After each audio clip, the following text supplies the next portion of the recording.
শুধু শুক্রবারে 2 রাকাত জুমার নামাজ পড়ে সালাম ফিরাইয়া বাইর হইয়া যে যান, আর যে 1 সপ্তাহ আসেন না আপনি নাফরমান। তো এই 1 সপ্তাহের তো খবর নাই। ওই শুক্রবারের 2 রাকাতেরই কি দশা, এটা কি বুঝনি আমরা? আপনি শুক্রবারের 2 রাকাত তো কিচ্ছু হয়েছে না করার দিক, কারণ এই 2 রাকাত গ্রহণ হইলেও তো আসরের নামাজ পড়তে মন চাইতো। তাহলে আপনার নামাজের দশা কি? হ্যাঁ, আপনি হাজিরা দেন আইসা আল্লাহকে বুঝান, ঠাট্টা করেন আল্লাহর সাথে, মস্কারি করেন আল্লাহর সাথে, আল্লাহকে সোজা মনে করছেন, বোকা মনে করছেন। নাউযুবিল্লাহ। কি ভাবছেন মিয়া? কি ভাবছেন? কি ভাবছেন?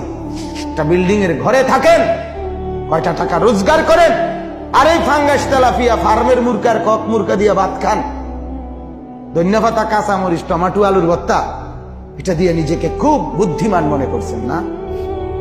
খুব সুখের জিন্দেগি মনে করছেন। বোকার মধ্যে আছেন, বোকার মধ্যে। নাফরমান বোকা থাকে, নাফরমান বেকুব থাকে, নাফরমান অজ্ঞ থাকে, নাফরমান মূর্খ থাকে।